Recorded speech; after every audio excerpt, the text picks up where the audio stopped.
Hi, and thanks for joining. If you're new here, I'm Wendy, and this is Nina's Jewels.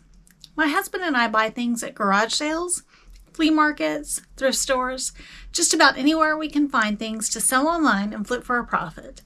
If that's content you're interested in, you're in the right place. Today's video is going to be what sold for the week of August 27th through September 2nd. Let's get started. The first thing we sold was a vintage Stettler brand French curve for drafting. It was made in Germany, and we found it in the Goodwill bins with its original bag. We paid 92 cents for it, and it sold on offer to buyer for $10.38.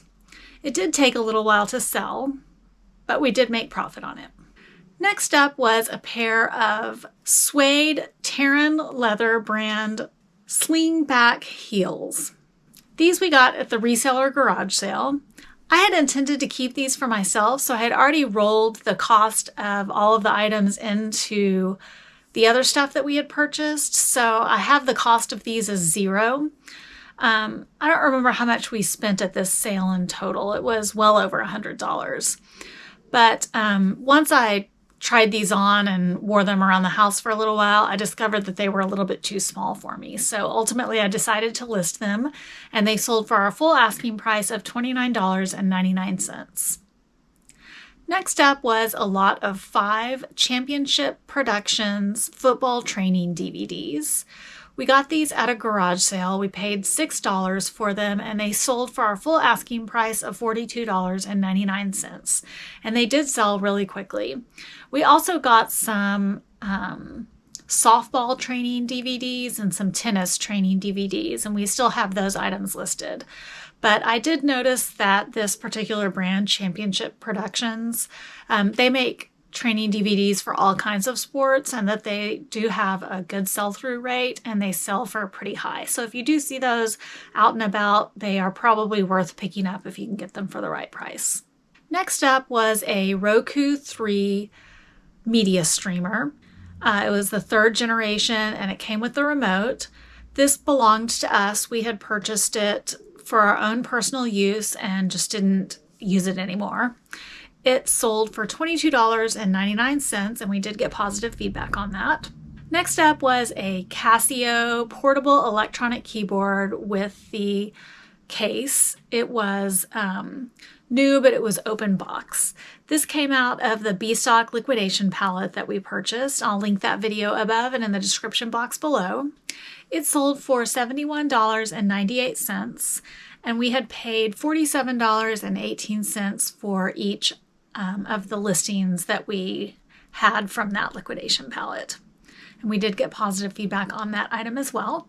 Next up was a 13-piece lot of decorative pumpkins and other fall decor items.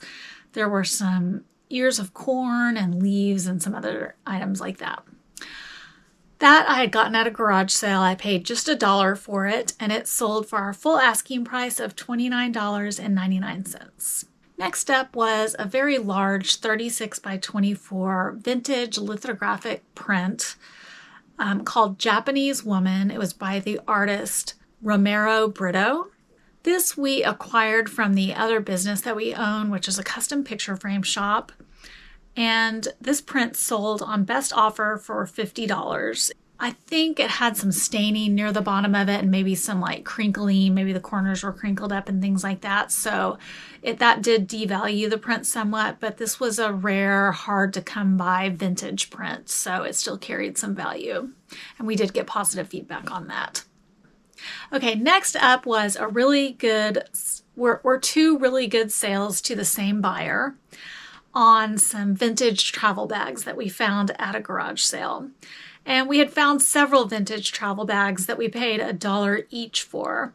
And then this buyer purchased 2 of them.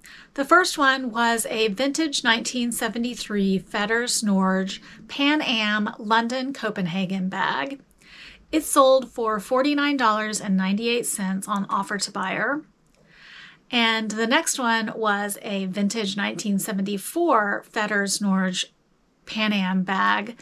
This one was an Australia Hong Kong bag, and it sold for a whopping $174.98. And like I said, we had just paid $1 a piece for each of those bags. So that was an incredible find and an incredible sale. Next up was an AT&T remote control. We had gotten this at a thrift store in a big bag of remote controls. We paid 27 cents for it, and it sold for $7.98 on offer to buyer. Next up was a vintage lot of 3 Berkeley power bait fishing lures, or fishing bait. There were 2 packs of Carolina crawlers and 1 pack of power worms. And I think one of the packages was, I think actually all 3 packages might have been opened, and some of them were used out of them. People still buy these vintage packages of bait, even if they're open and used. And we had found these in a tackle box that we purchased. The tackle box was damaged, and we ended up actually just putting it on the side of the road, and somebody picked it up. We have listed a lot of the old fishing lures and bait, and some of it has sold, including this. We broke down our cost. I think we paid $3 for the tackle box, and we broke down our cost of all of the items and said that this lot cost 36 cents, and it sold for our full asking price of $24.99. So definitely something to look out for. I was surprised to see that this vintage bait would sell, but pleasantly surprised to learn that it did. Next up was an 18-inch embroidered nutcracker pillow. It was brand new with the tags. We found it in the Goodwill bins. And we had paid just 67 cents for it, and it sold on offer to buyer for $30.38. Next up was another really good sale. It was a very obscure vinyl record by the artist Jim O'Rourke, and the title of the album was Eureka. And my husband neither one of us had ever heard of this artist before. He picked it up because it was unique looking, interesting looking, and he didn't comp it or anything at the store, just picked it up and thought, somebody's probably going to want this. He had paid $1.03 for it. We had a really hard time comping it and finding it. I ended up having to comp it on Discogs. We definitely had the only one listed on eBay. I knew that it would probably be kind of a long tail item. I was actually surprised with how quickly it did sell. I think it went, I can't remember if it went through the global shipping program or not, but it did sell quicker than I thought it would for $74.98 on offer to buyer. So that was a really good sale, and we did get positive feedback on that. Next up was a 2022 McDonald's Happy Meal toy. It was a Thor Love and Thunder Star-Lord. It was brand new in the package. This actually came out of one of our Happy Meals, so there was no cost for us other than the cost of the Happy Meal, which we consumed. And that sold for our full asking price of $11.99. Next up was a vintage Pendleton faux suede, or I also listed it as moleskin. It was a brown button-up long-sleeve shirt. We got this at an estate sale. We paid $2 for it, and it sold for $26.38 on offer to buyer. Next up was a new in package jigsaw puzzle. It was called Crystals and Candlelight. We got this also at an estate sale. We paid $2 for it, and it sold for our full asking price of $24.99. And I'm pretty sure this went somewhere through the global shipping program as well. We will usually pick up jigsaw puzzles if they're new in the package anywhere we come across them, at garage sales or estate sales or the Goodwill bins, because jigsaw puzzles tend to sell really well for us. So if we can get them, usually for like $5 or less, it tends to be worth picking them up. The next thing we sold was a vintage perfume. We got this at the same estate sale where we got the puzzle. It was called Just Un Rêve. I don't know if I'm saying that correctly. And it was by Parfums de Nicolai. And it was about 3/4 full. We had paid $5 for this at the estate sale, and it sold very quickly for $24.99. I actually had a really difficult time comping this perfume. I couldn't find it anywhere. On eBay, I couldn't find any recent comps. I'm not sure if I checked Terapeak. I can't remember, but I did check elsewhere on Google, and I couldn't find it anywhere. So I was really guessing about the comps. But I was surprised to see how quickly it sold. I might have had it underpriced. It was kind of a shot in the dark purchase. But sometimes you can really have a home run with a vintage perfume, or sometimes it just doesn't sell for that much. But if I cannot find a comp when I'm quickly comping it, I'll usually just take a risk, because usually that risk will pay off. Next up was a World of Warcraft card. This is not a card that belonged to my husband. This is a card that we actually purchased in a big lot of cards that I got from someone on Facebook Marketplace.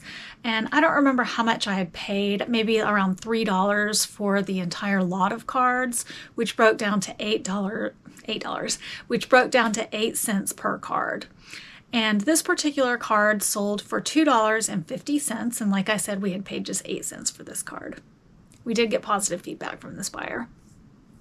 Next up was a true vintage pair of Guess jeans.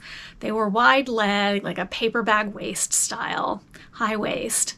And they had like the Guess triangle on the back pocket. These were jeans that looked like the ones that I wore when I was in middle school.